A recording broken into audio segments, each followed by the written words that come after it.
a transformation so beyond rational understanding that its scattered and distorted reflections were mysteries in the keeping of reason-flaunting religions that have haunted human thinking since the dimmest beginnings.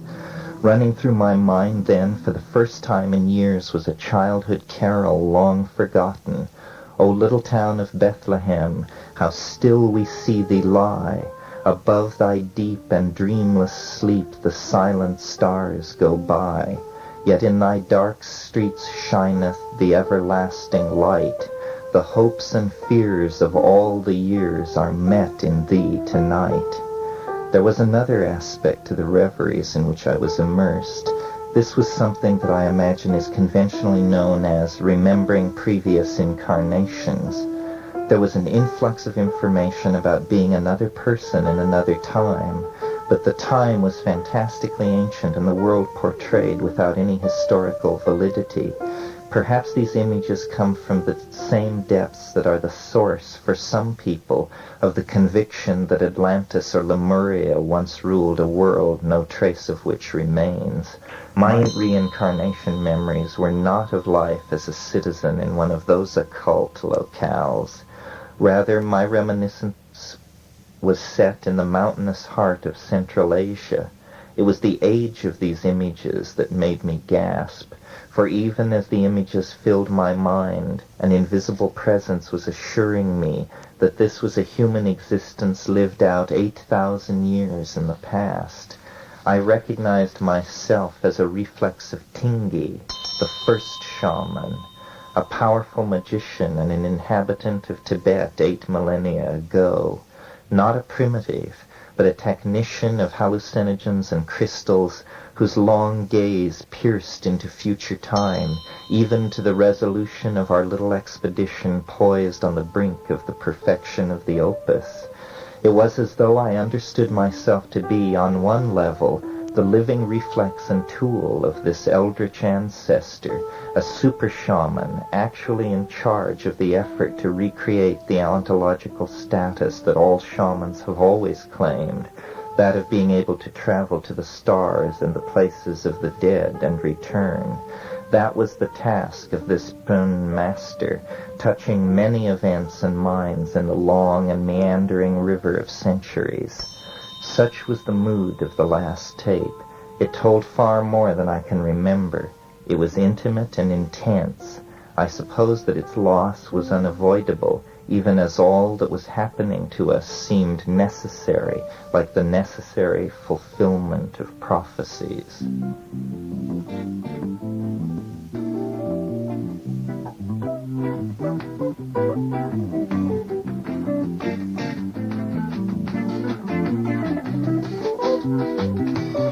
Whoever issued up the tissue puts your brains made you strangely a heartbreaking sweet life.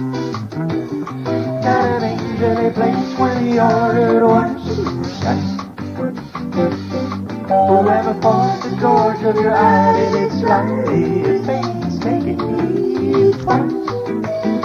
Shot a dangerous face with the gorgeous gun on the side. You've been away for far too long. Welcome to the whoever's doing it song.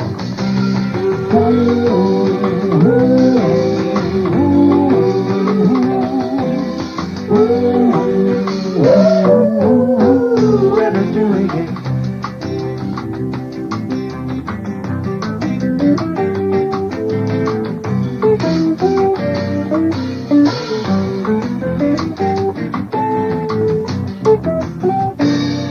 Whoever conjured up the concert of your moan, made yourself of the boarding house gossip blow. Crack, a spunky tongue monkey when he rapped that one shot. Whoever labored for the favor of your walk, felt the shock of his lordly light, strut light slow. Have to make a traffic smoke, junkie going flat from the tunnel, that's none. You've been away for far too long. Welcome to the whoever's doing it song.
find the fight we never would know. The blood of lovers sailing after blood on the ladder run.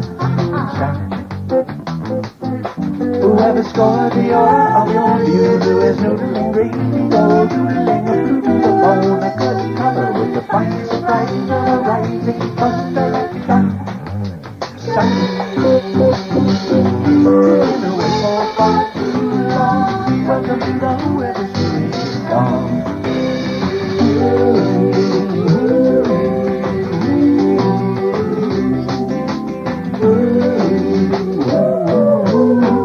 Weather doing it.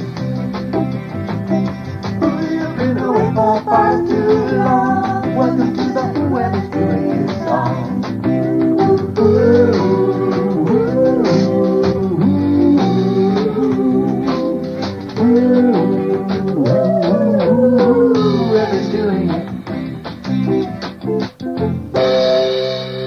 Chapter 10, More on the Opus. The next day, the 4th of March, dawned hot and clear.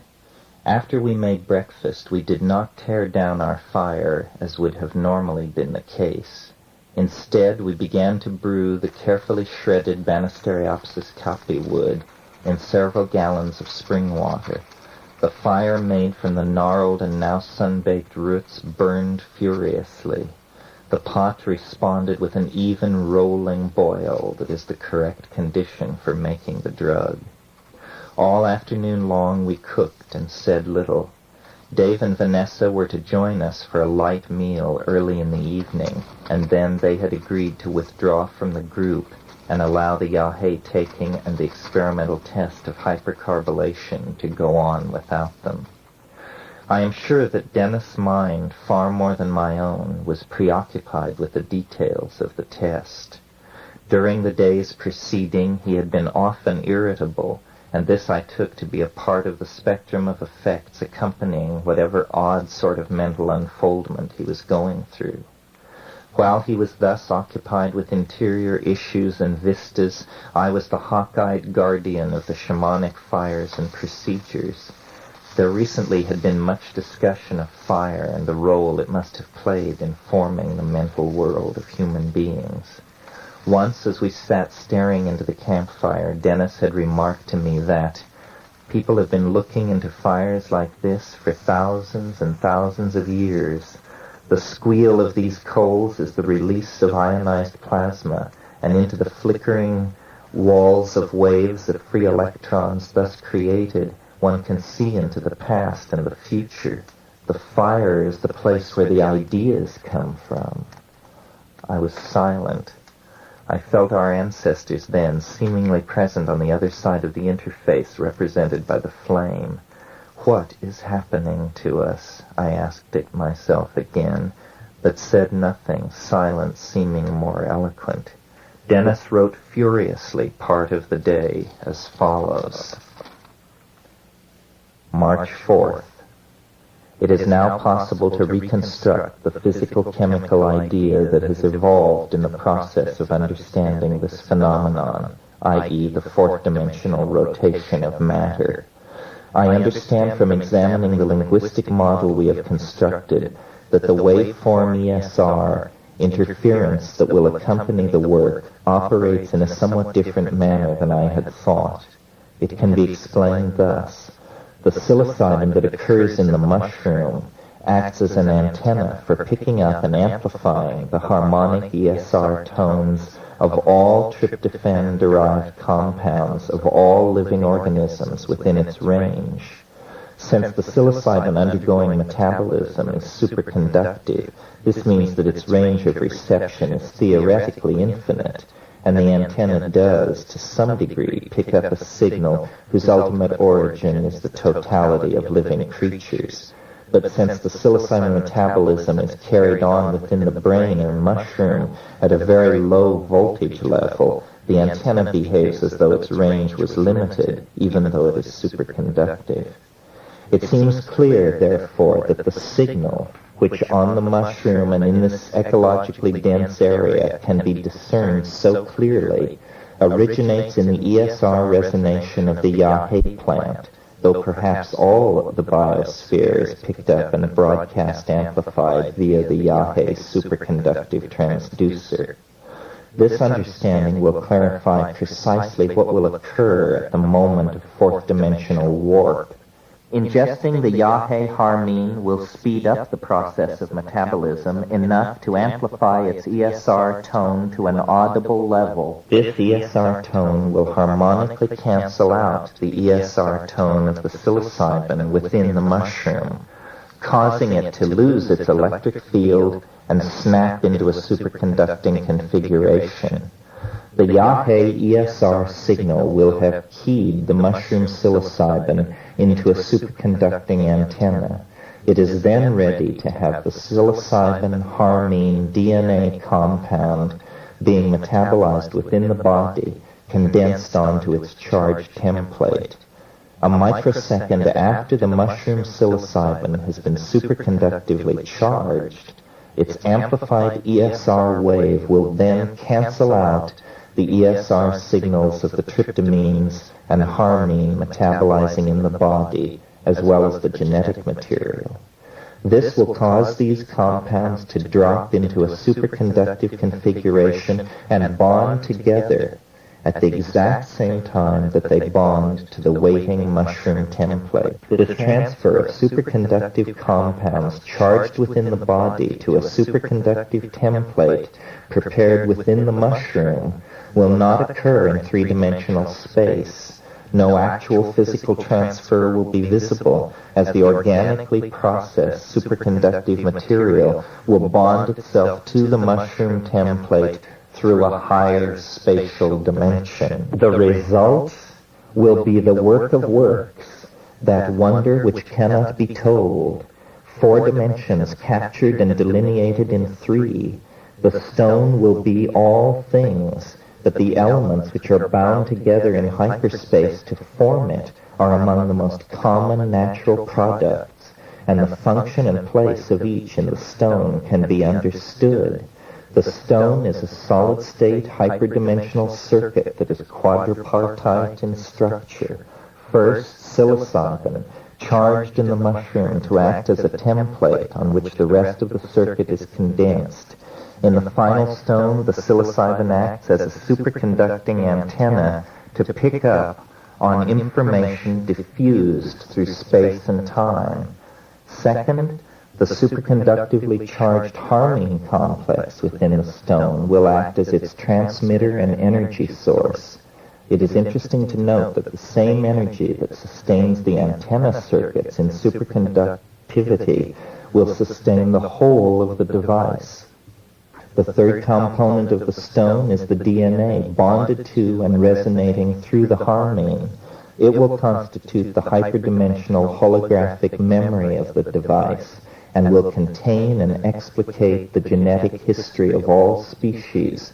It will be the collective memory of the device, and all times and places and conceivable forms will be accessible within its matrix. The fourth part of the circuit will be the RNA, which will also be superconductively charged. Through its function of self-replication turned through hyperspace, the RNA will be able to project a waveform, three-dimensional holographic image, and thus it will give form instantly to any idea. It will perform the same function it has always had, the process of replication through time, but henceforth replication will be subject in part to the whim of consciousness. Why I and my companions have been selected to understand and trigger the Gestalt wave of understanding that will be the unleashing of the hyperspatial zeitgeist is becoming more clear to me each moment, though I know I won't understand our mission fully until the work is complete. We will be instructed in the use of the stone by some infinitely wise, infinitely adept fellow member of the hyperspatial community. Of that I feel sure. It will be the taking of the keys to galactarian citizenship. I speculate that we will be the first 5 human beings to be instructed in its use. Our mission will be to selectively disseminate it to the rest of humanity, but slowly and in such a way as to ease the culture shock. It is also somehow appropriate that at least some segment of the species have an intimation of the implications and possibilities of this, the last cultural artifact. And so now, against all probabilities and chance and circumstance, my companions and I have been given the peculiar privilege of knowing history will end. It would be a strange position to find oneself in if being in that position did not bring with it a full understanding of what forces it was that brought one there. Fortunately, as the phenomenon is an acceleration of understanding, one gains clearer insight into the forces that have bent space and time and thought and culture back upon themselves to focus them at this point.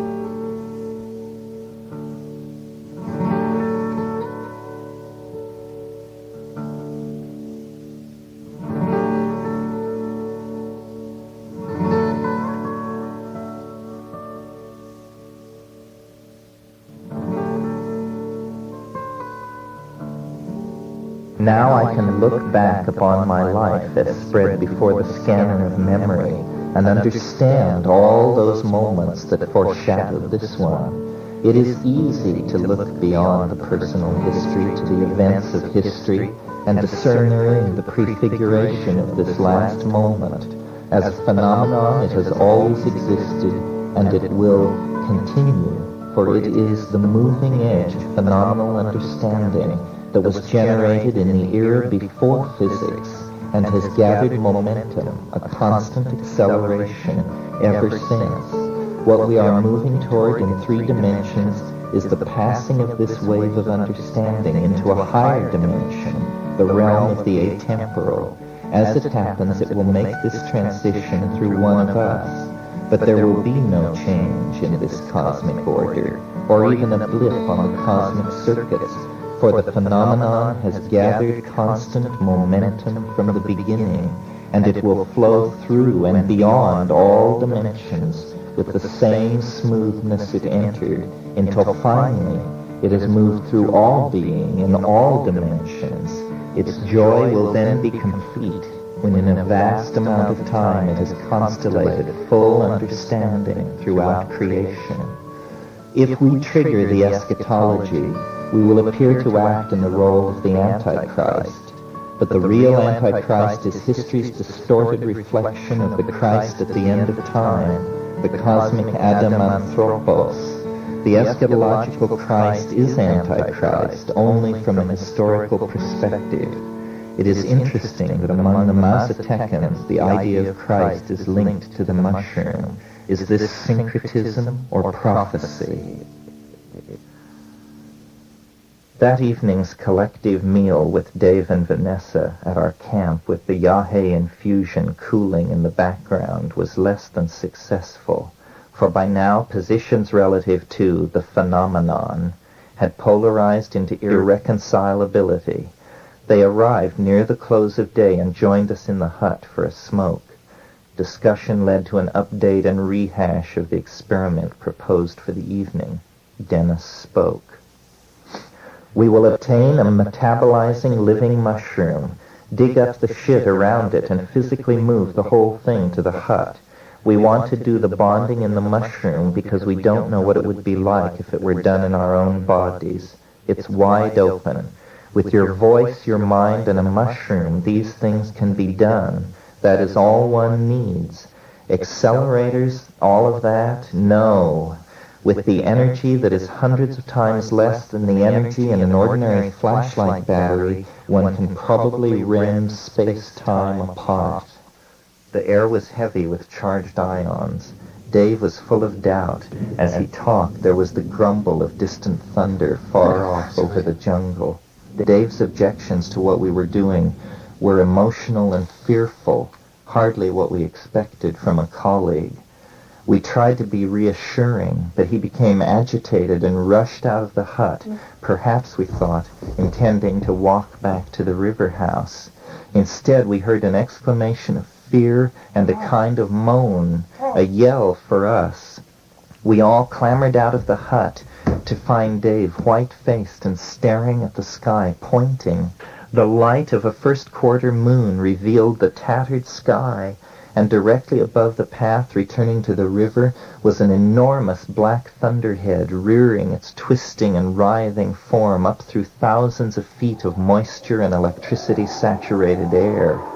It looked like an enormous whirlwind with broad strokes of lightning flickering out of its lower portions, touching the tops of the jungle canopy with a roar that was as deafening as field artillery when it broke over us. Over the roar of the wind that was now whipping the jungle all around us into a wild frenzy, I heard Dennis yell, "It's a reflection of the approaching breakthrough. It says to me there is now no doubt we'll succeed."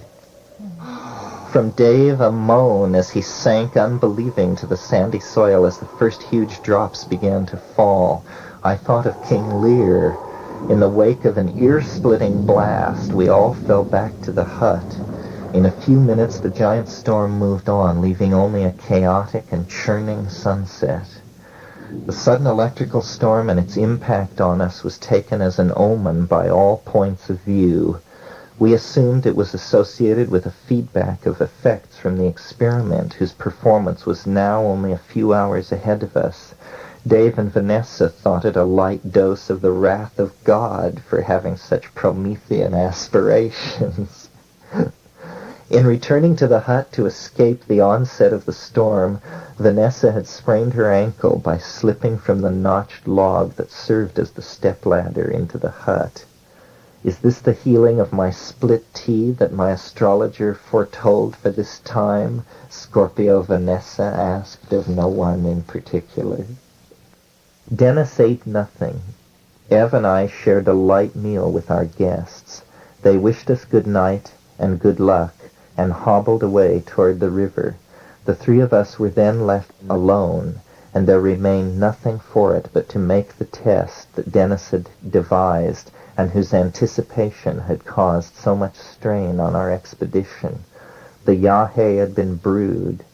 Through having seen ayahuasca brewed professionally by shamans in Peru since, I am sure that our brew was too weak to have had any major role in what happened. It was the mushroom that was the causal agent, if a causal agent could in fact be isolated. And mushrooms we had, both picked ones as well as specimens moved into the hut in situ in their manure bases. Living, metabolizing psilocybin and psilocin should be present, we thought. We had hung the chrysalis butterfly near the mushroom so that animal tissue undergoing metamorphosis should also be represented in the target area tableau. What was science and what ritual? We did not know and could not tell. They had become fused.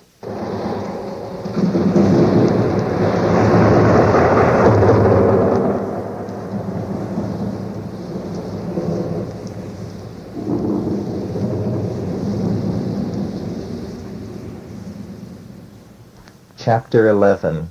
The Experiment at La Chorrera. The night was absolutely black. A low-lying cloud bank had appeared, muffling the small world of La Chorrera and wrapping it in a bowl of all-absorbing velvet darkness. Following the storm, we had rebuilt our fire and had driven off several liters of water from our infusion of Banisteriopsis caapi, so it was much strengthened over what it had been before. We then added crushed leaves that Dennis had gathered that day near the Chorro, and which we were using as DMT admixture plants. We did this because we had tentatively identified these plants as Justicia pectoralis variety stenophylla, a plant commonly used as an admixture of yahe in the Valpes drainage. Now, years after that evening, I question both the concentration at which we brewed the Banisteriopsis and our identification of the admixture plant. There is no doubt that there was considerable harmine alkaloid in the infusion, but not so much as I later learned was necessary to provoke an unambiguous intoxication. The harmine alkaloids present were, in my opinion, boosted by the psilocybin accumulated in our systems, or rather, the MAO inhibiting effect of the beta-carbolines caused the residual psilocybin to emerge into consciousness as a deep hallucinogenic experience. While I completed the boiling, Ev and Dennis went to their hammocks and lay down to await the completion of the preparations. We laughed together and talked softly. Yet in spite of this, there was an undercurrent of tension as we approached the experiment into which so much of our energy had been poured. It was very critical.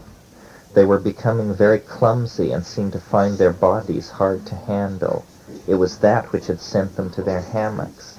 I said that I would do whatever needed attention. Our little hut on its stilts looked in the flickering firelight like a small spaceship dropped into the howling jungles of an alien world. We all felt like we were approaching hyperspatial overdrive. There was a sense of immense energies accumulating. The effect was reinforced by the hammocks hanging like acceleration slings ready to receive a starship's crew. Dennis lay in his hammock, nearly unable to hold a pencil, but writing furiously in tight operational terms about the experiment just ahead. The mushroom is presently metabolizing within our bodies. This has keyed in on the tryptamine template in the living mushroom, and it has been sensitized for the condensation of the harmine psilocybin DNA molecule. When the yahe is ingested, the harmine analog will start to metabolize within the body.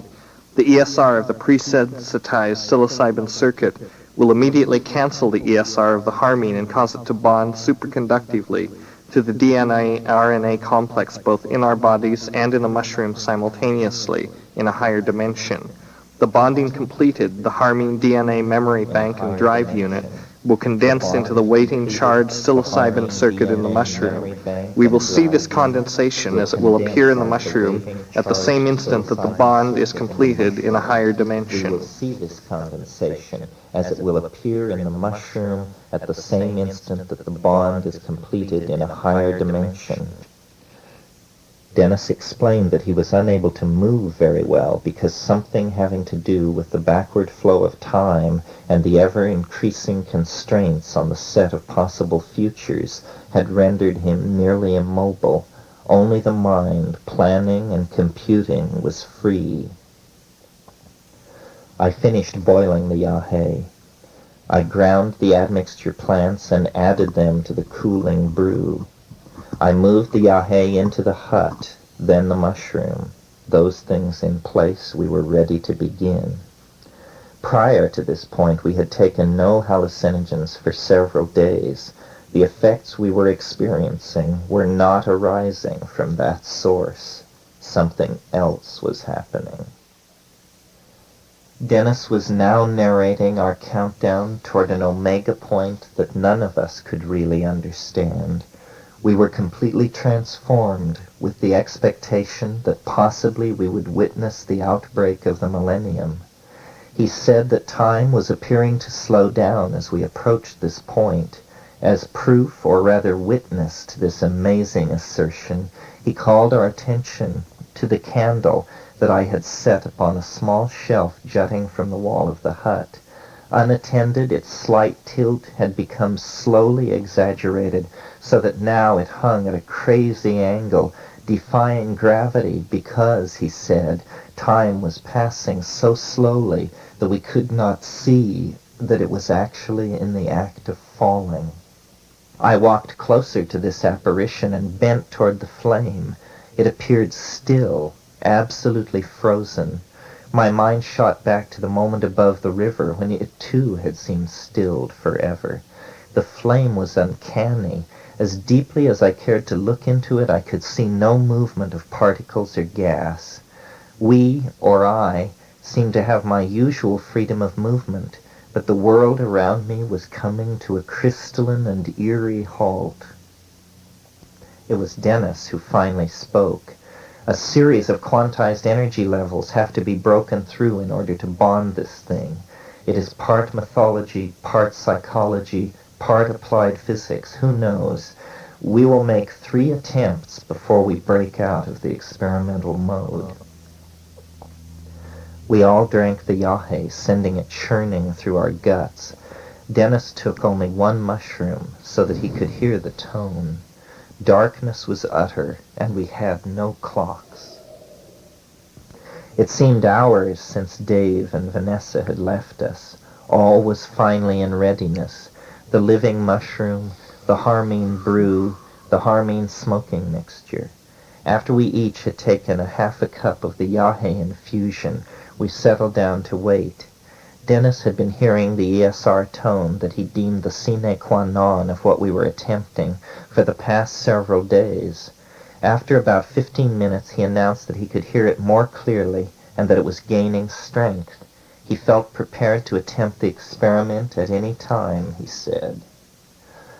We agreed that each time during the actual making of the sound, we would extinguish the candle so that we would not have our minds burdened with any tryptamine-induced facial distortions that the odd yelling might cause.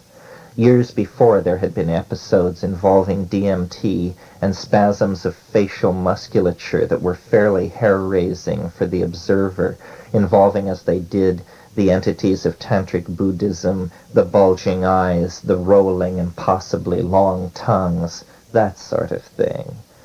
Dennis rose up in his hammock then. The candle went out, and he sounded his first howl of hypercarbylation. It was mechanical and loud, like a bull roarer, and ended with a convulsive spasm that traveled throughout his body and landed him out of his hammock on the floor.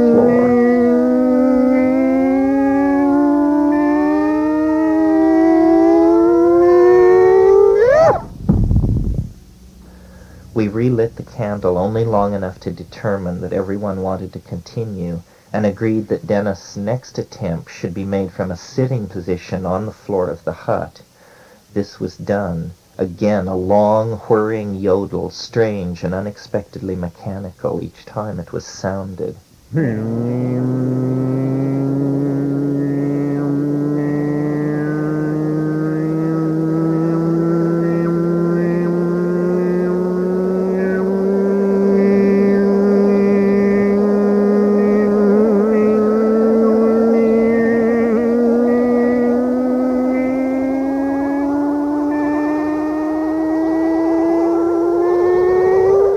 I suggested a break before the 3rd attempt, but Dennis was quite agitated and eager to bring it through, as he put it. We settled in for the 3rd yell, and when it came, it was like the others, but lasted much longer and became much louder. It was like an electric siren wailing atomic attack over the still night jungle.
Died away, that too was like the dying away of a siren. Then, there in the absolute darkness of our Amazon hut was silence, the silence of the transition from one world to another, the silence of the Gidneago Gap.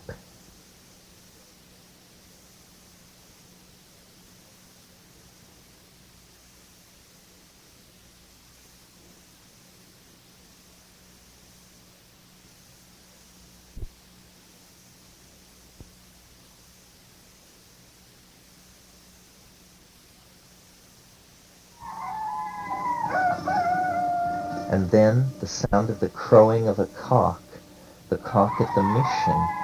3 times his call came, clear but from afar, seeming to confirm us as actors on a stage, part of a dramatic contrivance. Dennis had said that if the experiment were successful, the mushroom would be obliterated. The low-temperature phenomena would explode the cellular material, and what would be left would be a standing wave, a violet ring of light the size of the mushroom cap. That would be the holding mode of the lens, or whatever it was. Then someone would take command of it, whose DNA it is, they are it. It is a mind which can be seen and held in one's hand. It is indestructible. It is all space and time. The universe, but a monad, a monadic plasma, which contains all space and time, including one's own mind. Dennis leaned toward the mushroom standing on the raised experiment area. "Look!" As I followed his gaze, he raised his arm, and across the fully expanded cap of the mushroom fell the shadow of his Ruana. Clearly, but only for a moment, as the shadow bisected the glowing carpophore, I saw not a mature mushroom, but a planet, the Earth, lustrous and live, blue and tan and dazzling white. "It is our world." His voice was full of unfathomable emotion. I could only nod. I did not understand, but I saw it clearly, although my vision was only a thing of a moment. "We have succeeded." I don't understand. And I did not. "Let's walk to the pasture. I need to think."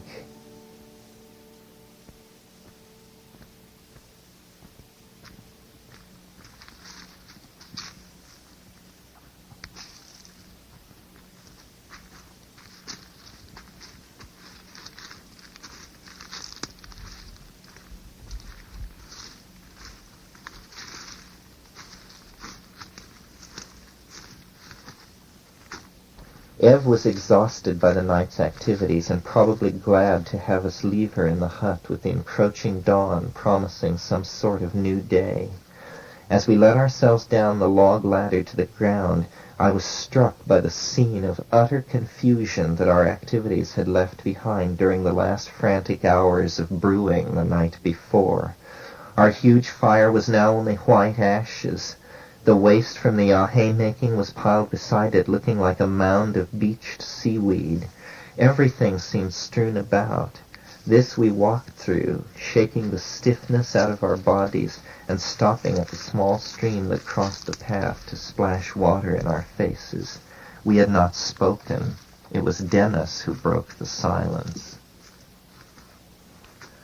"You are wondering if we succeeded." "Yes. What happened? You're writing heard on this effect, so what's going on?" "Well, I'm not sure how, but I know we have succeeded. Let me try to understand this." As we walked on, my own mind was racing with questions, and as we walked along, Dennis' occasional comments were, it burst over me, answers to questions that I was thinking but not articulating. I stopped in my tracks. I clearly formed a question in my mind. Dennis, head bent beside me, began to answer without waiting for me to articulate my thought aloud. I was dumbfounded. Was this it, then, I asked, that he had somehow acquired telepathic powers? No, there was more to it than that. According to Dennis, the bonding of the Harmene into his DNA had given him immediate access to an enormous cybernetically stored fund of information, and this information was freely available to anyone in the world who looked into their mind and prefaced their question with the word Dennis. The absurdity of the second half of this proposition struck me as utterly too much, but naturally, at his insistence, I made the test. I picked up a small plant growing at my feet and closed my eyes and asked, "Dennis, what is the name of this plant?" Immediately, and without any effort of my own that I was aware of, a scientific name, now forgotten, popped into my head. I tried the same thing again with a different plant, and to my amazement received a different answer. The experiment seemed to secure that something was giving answers in my head, but I could not tell if they were correct or not. I was shaken. When we had left the hut on this walk, I was sure that we had failed, and that we had to talk over revising our approach. I even felt relief, since the obsessive nature of it all had been a strain. But now, as we walked along, and I could hear a voice in my head that was answering, however inanely or inaccurately, any question put to it, I was less sure. Dennis was oddly preoccupied, yet he assured me that his effort had succeeded, and that all over the world the wave of hypercarbolation was sweeping through the human race, eliminating the distinction between the individual and the community, as everyone discovered themselves spontaneously pushing off into a telepathic ocean whose name was that of its discoverer, Terence McKenna. As I watched my mind and listened to my brother rave, I began to realize that the experiment had indeed unleashed some sort of bizarre effect. Why it was that I was able to make the leap from assuming that we were having a peculiar localized experience to the idea that we were key parts of a mankind-wide phenomena is an important unanswered question, speaking volumes about my susceptibility to suggestion at that moment. I was quite simply the victim of a cognitive hallucination. That is, rather than a visual experience of something not actually present, a hallucination that is a total shift of the highest levels of our cognitive relationship to the world. The psilocybin-induced cognitive hallucination made the impossible and unlikely seem probable and reasonable. I was becoming flooded with ecstasy as the realization came over me that we had passed the omega point and that we were now operating in the first few moments of the millennium. Both of us could feel the excitement in us rising toward the realization that the world was now somehow radically different, totally different, in a fundamental way. Dennis spoke. So, this must be it. We have not condensed the stone into visible space, but we have generated it in our heads. It does not immediately appear as a visible vehicle, but first as a teaching. The teaching we hear in our heads right now. Later, the Word will be made flesh. Flesh. I could only stare at my brother. Who is he, and how is he able to know and do these things? I could only wonder. Now, Mother and possibly lots of dead people will be showing up soon. Young, he will doubtless come, and Einstein too, and by God, I want to hear what they have to say. We were embracing each other and laughing. I felt as though I was being led like a little child. For no reason I had ceased to question. Rather, I felt an urge to see other people and feel their immersion in the new heaven and the new earth.